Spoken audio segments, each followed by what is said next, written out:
Hi, I'm Shannon, owner of Pahrump Early Learning Academy, where we are more than just childcare. Hi, I'm Monique Mitchell with KPVM Television. My children attend Pella and they love it. The curriculum they have is pretty amazing, and my children learn what they need at their level. Not only are the children learning, they're having fun, and that's what matters. I like Pella. They help you with your homework, and it's fun. Give us a call today to tour our facility at 751-5335. News 46 is brought to you by Comfort Hospice Care, where we give our patients and their loved ones peace of mind, knowing we provide the highest quality of care 24 hours a day, 7 days a week. For more information, call 751-0349. News is also brought to you by Half Price Lawyers, the only law firm in Pahrump with a low price guarantee. Located at 41 North Highway 160, Unit 11. Call 400-0000. Tonight on News 46, a pedestrian is killed on Leslie Street. A suspect is arrested shortly after a stabbing. And time to get some homemade barbecue. News 46 starts now. You're watching KPVM News 46 with Deanna O'Donnell.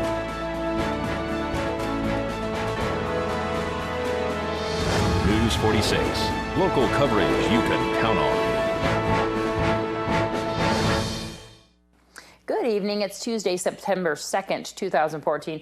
I'm Deanna O'Donnell for News 46. Emergency crews have been busy this weekend, and police are looking for any information that can help them locate the driver that fled the scene of an accident after killing a pedestrian on Leslie Street. Approximately 3 a.m. on Sunday morning, Nye County Sheriff's Office dispatch received a call from a passerby who stated that there was a person laying in the roadway on Leslie Street near Vondell. Upon arrival, Nye County Sheriff's deputies found that the man was deceased on scene. However, medics were on standby. We spoke to Fire Chief Scott Lewis this morning. While we were attending to a structure fire, we were dispatched for a report of placing us in level 1 staging for an unknown type of incident. It later turned out to be that this was a pedestrian motor vehicle accident. It was my understanding that the accident resulted in a fatal injury to that person who was struck by a vehicle. And then, so you were called off the scene?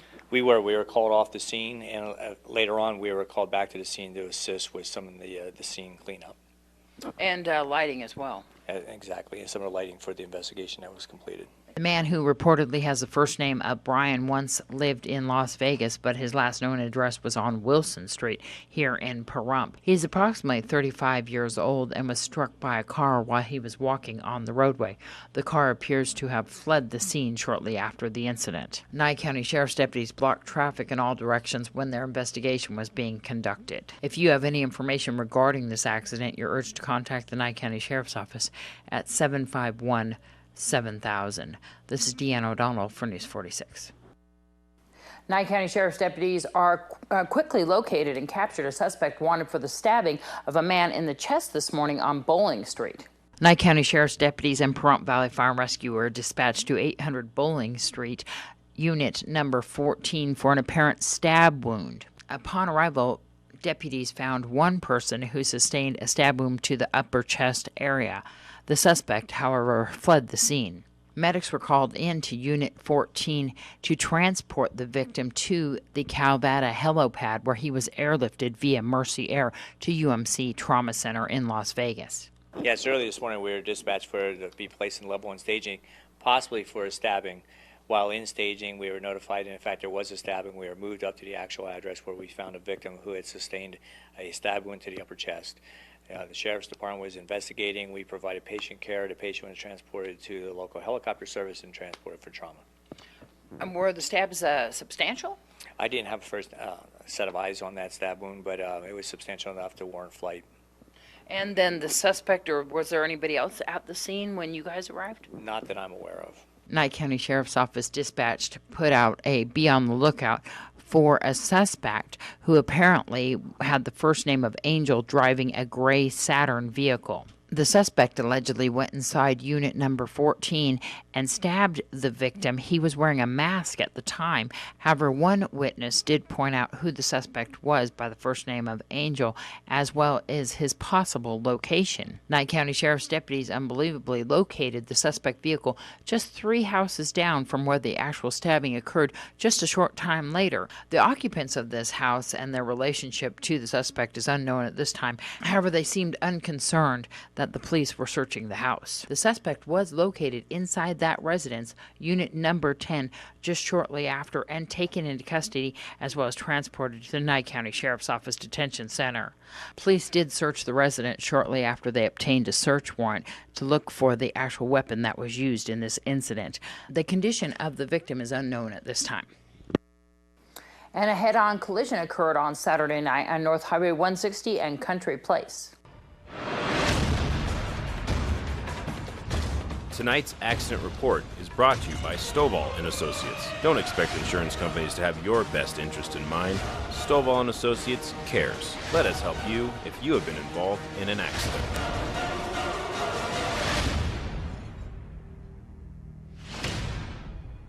At 116 Country Place, we were dispatched a report of a head-on collision. Upon arrival, we found substantial damage to both vehicles, and in fact was a direct head-on collision. While there was no entrapment, there was one that needed medical assistance to egress out of the vehicle. That person was then transported to the local hospital. A work truck and a sedan, it appears. Yeah, I believe it was a full-size Cadillac versus a full-size pickup truck. And then who was the passenger? Was the passenger driver who was transported? The driver of the pickup truck was transported from the scene. And do you know how the accident occurred, how it happened? The investigation is being conducted by NHP, so we don't have any further information other than the collision and the respective injuries. And then also some of the equipment on the work truck came off. Did that cause any damage? It was a work-style truck, so there were ladders affixed to a roof rack on the bed of the truck. While it didn't cause any additional damage as a result of the accident, they did fly from the top of the vehicle and landed approximately 10 to 15 feet away. And then as well, how many occupants in both vehicles, do you know? It's my understanding it was one occupant in each vehicle. There was bystanders on scene too as well that were kind of given some witness to the accident. Were you guys able to get any details at all? Actually, the details weren't provided to us. They were provided to the Sheriff's Office and also NHP troopers. Traffic was shut down for quite a while. It was shut down probably for about a half an hour while they completed the investigation, and we also completed the emergency and the medical care. When we come back from this break, we'll have your Desert View Hospital health tip.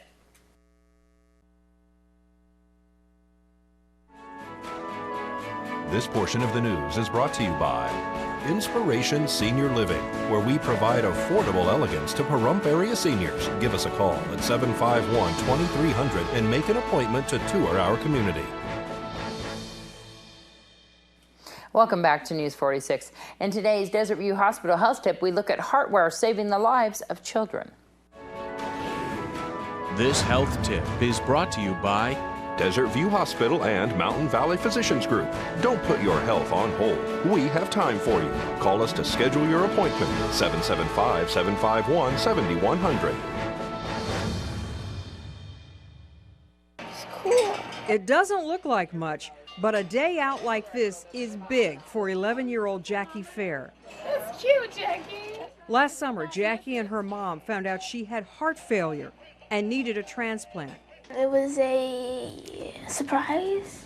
I had to step out of the room, to be honest with you. It was a little much to take. While she waits for a transplant, Jackie wears this, the heartware device. They used to be bigger, bulkier, so only adults could receive them. The pump is implanted in the heart and attaches to a battery pack outside the body.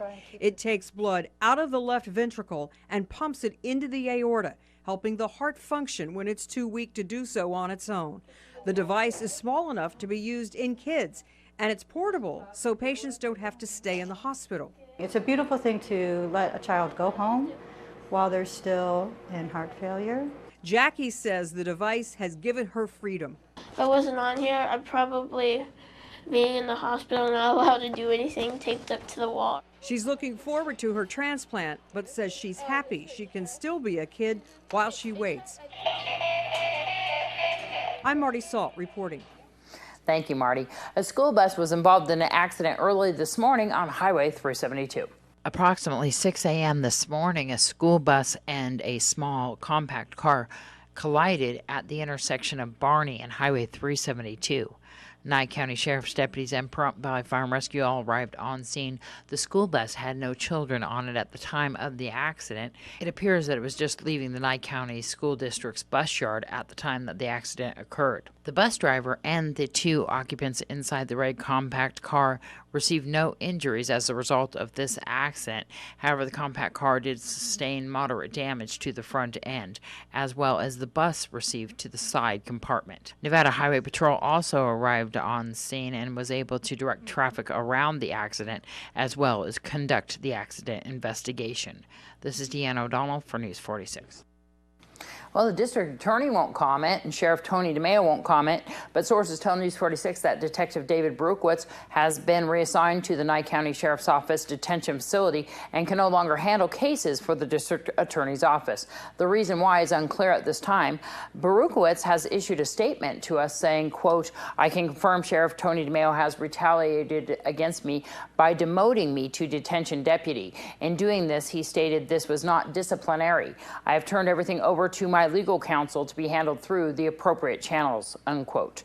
The Nye County Sheriff's Office has said that they cannot comment on personnel issues. We'll have more on this story as it develops. Emergency crews responded to 3 fully engulfed structures over the weekend on Lexus Street. Early Monday morning, around 1:30 in the morning, we were dispatched a report of a possible structure fire in the area Gamebird in Winchester. Actually, it ended up being in a 151 Lexus Drive. And upon arrival, we had heavy fire conditions that you could view for miles around. When we did arrive, we found 3 structures that were well involved in fire with exposures to the ground cover and nearby large mature trees. It ended up being a single wide, an additional RV trailer, and then a double wide manufactured dwelling. None of those structures were occupied.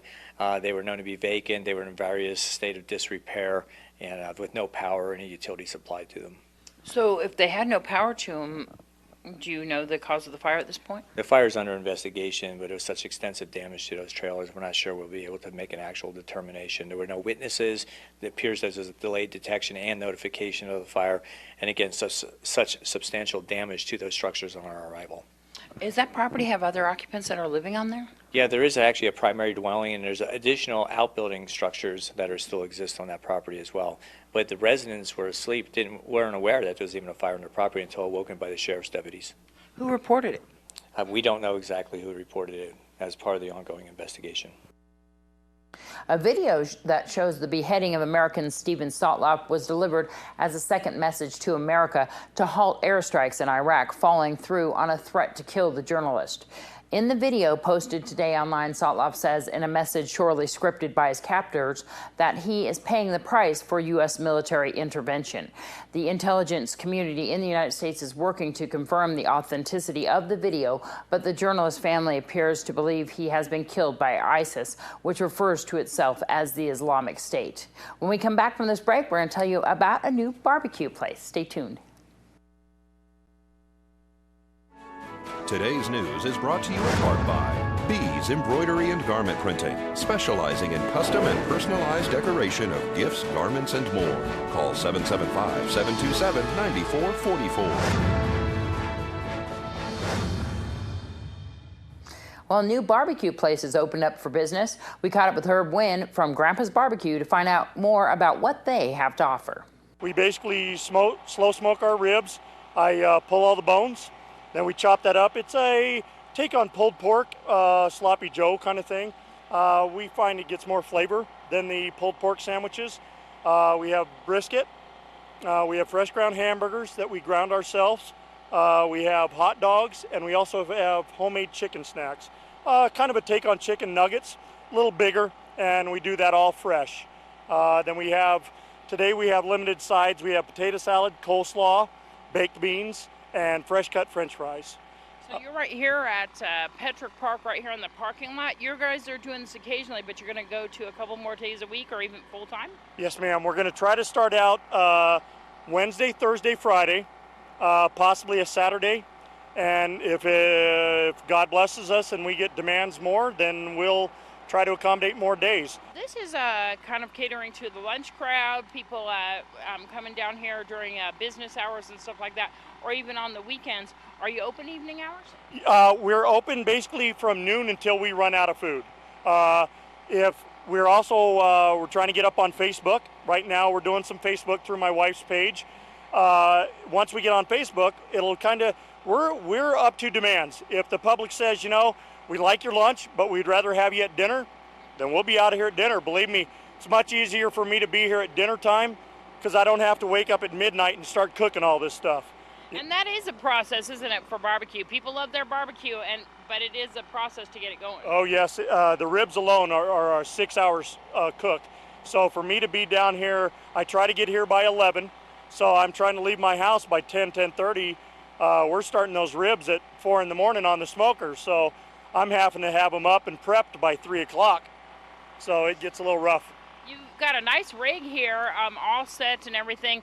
What's some of the deals you're offering right now? Right now we have a 1/3 pound brisket or 4 rib bones and one side for $5, 2 sides for $7. We also have hamburgers for the same, the chicken, basically all our meat. We do 1/4 to 1/3 pound and one side for $5, 2 sides for $7. So people can call you if they'd like to? Oh yes ma'am, yes ma'am. They can call up, and if they have an event that they're doing, maybe a family get together and they've got 20 to 40 people that they might have, they can call us up and we can come do that. What's the number? 537-9035. And you'll be out here at Fall Festival too? Fall Festival, yes ma'am, all day, and we plan on serving a lot of barbecue on the Fall Festival. 2004 world champion Mike Lee earned his first Built Ford Tough victory of the season at Thackerville, Oklahoma by riding jet airliner for 85.25 points. J.R. Vieira moved ahead of Gilherme Marchi, taking first place in the world standing. We'd like to thank Judge Margaret Whitaker for this report. Six Flags Magic Mountain has decided to appease those who protested the removal of the Colossus roller coaster. They have a new coaster that they're building right now called Twisted Colossus. They said in a statement the next generation of the beloved wooden coaster that thrilled millions of guests in its 36-year reign at the park will be a unique technological marvel, combining an iconic wooden structure with a state-of-the-art iron horse track. Six Flags officials announced the ride Colossus would be closing in June, a move that sparked protests from some and a rush to ride the famous coaster one last time from others. An advanced technology available exclusively at Six Flags provides ride experiences never before possible on wooden coasters, such as overbanked turns and inversions. Twisted Colossus will feature numerous exciting components, including a Top Gun element, the Western Hemisphere's first high five element, and a zero-G roll. When we come back from this break, we'll have your weather with Noah Beacon.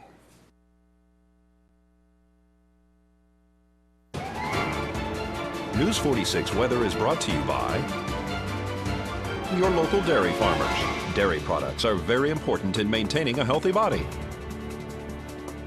Hello and welcome back to News 46. Today is Tuesday, September 2nd. Today we had sunny skies with a high of 100 degrees. Your average temperature at this time of year is 99 degrees. Winds were coming from the south-southwest today at 5 miles per hour with gusts up to 13 miles per hour. The UV index today was 8, which is very high. Humidity was at 9%. Sunrise is at 6:16 this morning, and the record high in 1950 was 110 degrees. Well, tonight we'll have clear skies with a low of 71 degrees. Your average temperature at this time of year is 76 degrees. Winds will be coming from the south at 5 miles per hour with gusts up to 9 miles per hour, so we'll have some pretty low winds this evening. Humidity will be at 17%. Sunset will be at 7:10 p.m. and the record low in 1964 was 56 degrees. Tomorrow we'll have sunny skies with a high of 100 degrees and a low of 71 degrees. Winds will be coming from the south-southwest at 7 miles per hour with gusts up to 13 miles per hour. Humidity will be at 17%. Sunrise will be at 6:17 a.m. and the UV index will be 9, which is very high. For our 7-day forecast, we'll have lots of sunshine. Your high temperatures will be starting off in the high 90s, but will be slightly cooling off through this week, going down to the low 90s. And then your low temperatures will start off at 70 degrees. It'll be sticking around that 70 degrees till about Sunday, where it'll slowly start dropping to 65 degrees through these next 7 days. Thanks so much for that report, Noah. It looks like the weather temperatures are going down a little bit. It might be pretty nice out there. Well, we hope that the next couple days isn't as busy as this past weekend. Everybody take care out there, and we'll see you back here tomorrow night.